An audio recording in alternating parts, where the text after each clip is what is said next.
Hi అండి, welcome to my channel. ఈరోజు video కొంచెం డిఫరెంట్ అండి. ఏంటంటే మనం రోజు వండుకునే ఫుడ్ ఎంత ముఖ్యమో ఆ వండే పాత్రలు కూడా చాలా ఇంపార్టెంట్ అండి. ఇది వరకు మనం ఎక్కువ అల్యూమినియం పాత్రలు అవి వాడేవాళ్ళం. అవి మంచిది కాదని చెప్తున్నారని ఆ తర్వాత నాన్ స్టిక్ ఐరన్ వాడుతున్నాము. వీటన్నిటికంటే కూడా మట్టి పాత్రలు చాలా మంచివి అంటున్నారు కదండి.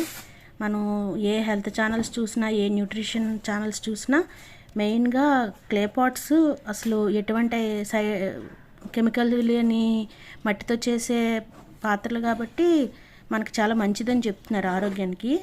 అయితే నేను ఒక 2 ఇయర్స్ బ్యాక్ మామూలు క్లేతో చేసిన కళాయి ఒక పాత్ర తీసుకున్నానండి. అది ఒక 2 ఏళ్ళు వాడాను, కానీ కొంచెం డ్యామేజ్ అయింది. ఆ తర్వాత నేను అమెజాన్లో చెక్ చేశానండి, మట్టి పాత్రలు మనకి పైన కొనే కన్నా కొంచెం ఇంకా మంచివి ఏమన్నా ఉన్నాయేమో అని. అయితే ఇవి చూశానండి నేను అమెజాన్లో. ఇవి చాలా బాగుంది, రేటింగ్ అది బాగుంది, ఫినిషింగ్ అది కూడా చాలా బాగున్నాయి. 1000 రూపీస్కి 3 పడ్డాయి అన్నమాట. అయితే ఇది కేరళ మ్యానుఫ్యాక్చరింగ్ అంటండి. ఇది బ్లాక్ క్లేతో చేయడం వల్ల ఏంటంటే చాలా బాగుంది, ఫినిషింగ్ కూడా అసలు మనకి చాలా బాగుంది వాడుకోవడానికి.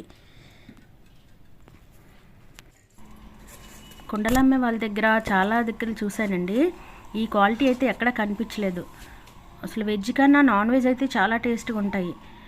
అయితే వీటిలో వండేటప్పుడు మాత్రం వుడెన్ స్టిక్సే వాడాలన్నమాట, స్టీల్ అవి పెట్టకూడదు, గరిటలు అవిని. కొత్తవి కూడా తెచ్చిన వెంటనే మన స్టవ్ల మీద పెట్టి వాడేయకూడదండి. మనం బియ్యం కడిగే నీళ్ళని ఒక బకెట్లో వేసి ఈ పాత్రలు అవి మునిగేంత వరకు మామూలు నీళ్ళు వేసి ఒక 10 అవర్స్ ఉంచాలి. అవి ఆరిపోయిన తర్వాత బాగా తీసి, అవి ఆరిన తర్వాత మన వంట నూనె ఉంటుంది కదా, పాత్రలు మొత్తం అప్లై చేయాలన్నమాట. అప్పుడు ఆయిల్ అంతా గిన్నెలు అబ్జర్వ్ చేసుకుంటాయి, ఇంకా మనకి వండుకోవడానికి రెడీ అవుతాయి అన్నమాట. అయితే నేను అబ్జర్వ్ చేసింది ఏంటంటే, వీటిలో వండుతుంటే మనం స్టవ్ ఆఫ్ చేసి మూత పెట్టిన తర్వాత కూడా ఒక 10 మినిట్స్ కుక్ అవుతున్నాయండి మట్టి పాత్రల్లో. ఇవైతే మాత్రం చాలా బాగున్నాయి. 3 గిన్నెలు ఉన్నాయి కాబట్టి 2 నాన్ వెజ్కి, 1 వెజ్కి వేరేగా పెట్టేసుకుంటే మనకి చాలా బాగా యూజ్ అవుతాయండి. పెరుగది కూడా మనం మట్టి పిడతలో తోడు పెట్టుకుంటే చాలా టేస్ట్ ఉంటుంది. దీని బిల్లు మీకు పెడుతున్నాను, ఎవరైనా కావాలంటే చూస్తారని. థ్యాంక్ యూ ఫర్ వాచింగ్ అండి, బాయ్.